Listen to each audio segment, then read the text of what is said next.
하나님 말씀 열왕기하 8장 16절에서 29절 말씀입니다. 이 말씀은 살아계신 하나님의 말씀입니다. 오늘 우리에게 주신 말씀을 함께 합독하시겠습니다. 열왕기하 8장 16절에서 마지막 절입니다. 함께요. 이스라엘의 왕 아합의 아들 요람 제5년에 여호사밧이 유다 왕으로 있을 때에 유다의 왕 여호사밧의 아들 요람이 왕이 되니라. 요람이 왕이 될 때 나이가 32세라. 예루살렘에서 8년 동안 통치하니라. 그가 이스라엘 왕들의 길을 가서 아합의 집과 같이 하였으니 이는 아합의 딸이 그의 아내가 되었음이라. 그가 여호와 보시기에 악을 행하였으나 여호와께서 그의 종 다윗을 위하여 유다 멸하기를 즐겨하지 아니하셨으니 이는 그와 그의 자손에게 항상 등불을 주시겠다고 말씀하셨음이더라. 요람 때 에돔이 유다 손에서 배반하여 자기 위에 왕을 세운 고로 요람이 모든 병거를 거느리고 사엘로 갔더니 밤에 일어나 자기를 애워싼 에돔 사람과 그 병거의 장관들을 치니 이에 백성이 도망하여 각각 그들의 장막들로 돌아갔더라. 이와 같이 에돔이 유다의 수하에서 배반하였더니 오늘까지 그러하였으며 그때 림나도 배반하였더라. 요람의 남은 사적과 그가 행한 모든 일은 유대왕 역다 지략에 기록되지 아니하였느냐. 요람 왕이 그의 조상들과 함께 자매 그의 조상들과 함께 다윗성에 장사되고 그의 아들 아하시아가 대신하여 왕이 되니라. 이스라엘 왕 아합의 아들 요람 제12년에 유다 왕 요람의 아들 아하시아가 왕이 되니 아하시아가 왕이 될 때에 나이가 22세라. 예루살렘에서 1년을 통치하니라. 그의 어머니 이름은 아달랴라. 이스라엘 왕 오므리의 손녀이더라. 아하시아가 아합의 집길로 행하여 아합의 집과 같이 여호와 보시기에 악을 행하였으니 그가 아합의 집의 사위가 되었음이더라. 그가 아합의 아들 요람과 함께 길랏 라못으로 가서 아람과 왕 하사엘과 더불어 싸우더니 아람 사람들이 요람에게 부상을 입힌지라. 요람이 아람 왕 하사엘과 싸울 때 라마에서 아람 사람에게 당한 부상을 치료하려 하여 이스라엘로 돌아왔더라. 유다 왕 요람의 아들 아하시아가 아합의 아들 요람 보기 위하여 내려갔으니 이는 그에게 병이 생겼음이더라. 아멘. 하나님께서 선물로 주신 이 하루 또 한 주간 예수님의 은혜와 평강이 성도님들의 가정과 자녀, 기업과 직장에 충만하기를 주님의 이름으로 축복합니다. 아멘. 인생에 있어서 선택은 참 중요합니다. 그 중에 특별히 어떤 사람과의 만남, 사람을 선택하는 게 참 중요하죠. 누구를 만나느냐가 너무 중요해요. 우리 인생에 두 가지 만남이 있다 생각합니다. 이게 필연적인 만남이죠. 내 부모님, 내가 선택할 수 있는 게 아니죠. 형제, 자매, 필연적인 만남입니다. 그런데 이 선택적인 만남이 있습니다. 내 배우자 혹은 친구들 같은 이런 선택적인 만남이 있죠. 근데 어떤 사람을 선택하고 만나느냐에 따라 우리가 그 사람에게 엄청난 영향을 받고 인생이 완전히 180도 바뀌기도 하고 믿음이 더 견고해지는 반면 또 어떤 경우는 믿음이 점점 믿음의 길을 떠나는 것을 보게 됩니다. 마치 꽃가에게 가면 몸에 꽃향기가 배고 흡연실에 가면 몸에 담배 향기가 냄새가 배듯이 만나면 그 사람으로부터 엄청난 영향을 받게 되는 거죠.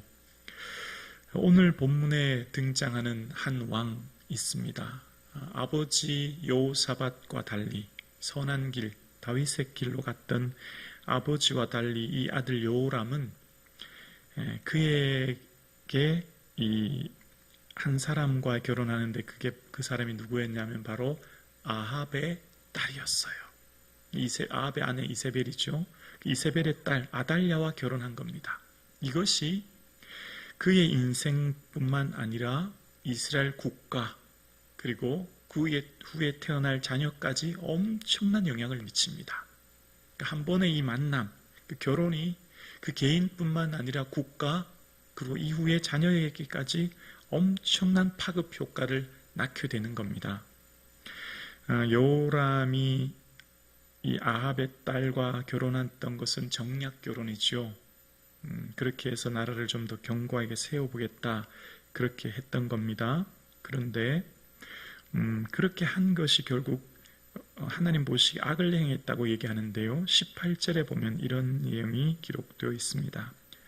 그가 이스라엘 왕들의 길을 가서 아합의 집과 같이 하였으니 이는 아합의 딸이 그의 아내가 되었습니다. 그가 여호와 보시기에 악을 행하였으나, 여호와 보시기에 악을 행하였던 아합의 집과 같이 행하였던 그 중요한 핵심에는 아합의 딸이 그 아내가 되었다는 거예요.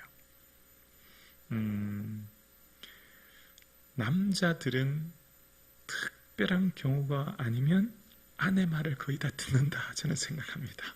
웬만하면 부부니까 나이가 시간이 지나면 더 말이 아내의 말에 더 귀를 기울이지 않나 그런 생각이 들어요.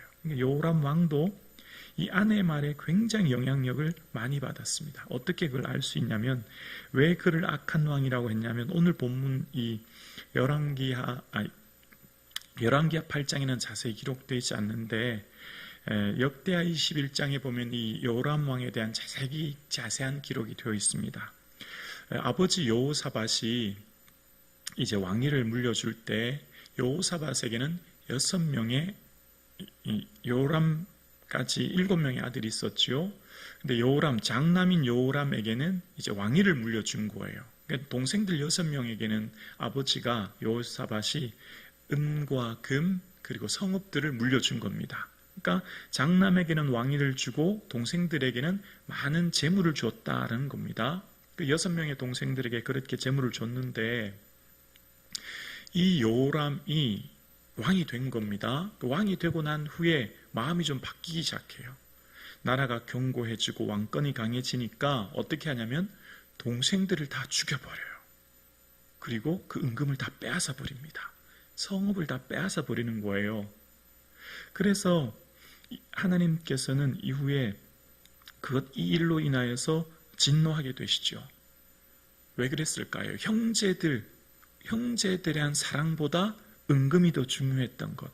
왜 그렇게 여호람 왕이 바뀌었을까요? 바로 우상을 섬기는 이 시돈의 딸, 엣발의 딸, 이세벨의 딸로부터 바알을 섬기는 아내 아달랴의 영향력이 매우 컸던 것입니다. 그래서 그렇게 한 이유에 대해서 이는 아합의 딸이 그의 아내가 되었습니다. 그 이유를 그렇게 역대하 21장은 설명합니다. 왜 그가 그런 행동을 했느냐에 그 뿌리에 아내가 있었고 그 아내는 바로 우상을 섬기는 사람이었다는 겁니다. 그러니까 우상에 있어서 중요한 가치는 은금이죠.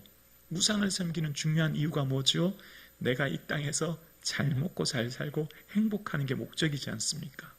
그래서 그 행동을 인해서 하나님이 진노하게 되시죠. 그런데 오늘 본문에 보면 그럼에도 불구하고 하나님께서 어떤 은혜를 주셨냐면 19절에 보면 여호와께서 그의 종 다윗을 위하여 유다 멸하기를 즐겨하지 아니하셨으니 이는 그와 그의 자손에게 항상 등불을 주겠다고 말씀하셨음이더라. 그런데 그럼에도 불구하고 그 악을 행했음에도 불구하고 그의 자손에게 항상 등불을 주신대요. 여기 등불은 왕위를 말씀하시는데 다윗에게 처음 언약하셨잖아요. 다윗, 내가 너를 위해 집을 지어주고 내 왕위를 영원히 견고하게 해줄게. 그렇게 사무엘하 7장에 약속하셨던 것처럼 그 약속이 변치 않게 이어가게 해주셨고, 그래서 비록 여호람 왕이 악했지만 다윗과의 세운 언약으로 인해 그 아들에게 왕위를 물려주겠다 약속하셔서 이후에 그 아들 아하시아가 계속해서 왕위를 물려받게 돼요. 그러나 그 당대에서는 무척 어려운 일이 많이 생깁니다. 이후에 20절 이하에 보면 에돔이 배반하고 이후에 림나도 배반하게 되죠. 이것은 하나님의 징계였습니다.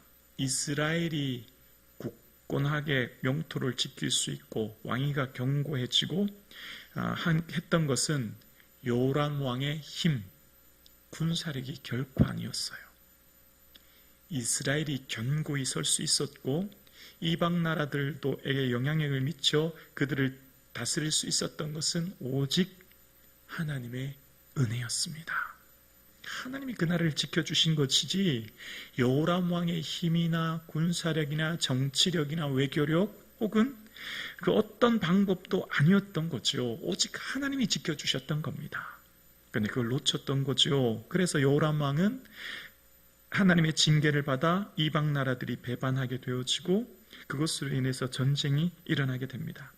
그래서 오늘 본문에 나와 있지 않지만 이후에 블레셋, 구스, 아라비아 같은 이방 나라들이 유다를 공격합니다.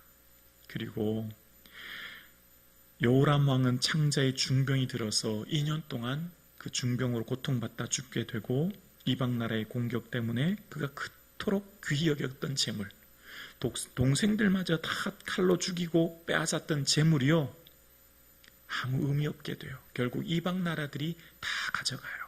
그리고 자기 아내와 아이들까지 다 포로로 끌려가고요.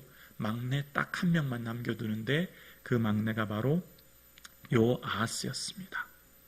그러니까 오늘 보면 아하시한 거죠. 그 사람만 왕이 되었게 허락해 주신 겁니다. 요람 왕이 그토록 중요하게 여겼던 재물요 이방 나라에게 다 빼앗기고 그는 창자의 중병이 들어 결국은 그의 삶을 마치는 것을 이야기합니다. 만남은 인생에 있어서 참 중요한 것을 깨닫게 하고요. 그 어떤 사람과의 만남이냐에 따라서 믿음이 더 굳건해지기도 하고 믿음의 길을 떠나기도 하는 것을 오늘 본문을 통해 알게 되어집니다. 오늘 함께 예배드리시는 사랑하는 성도님들의 삶에 만남의 복이 있기를 주님의 이름으로 축복합니다.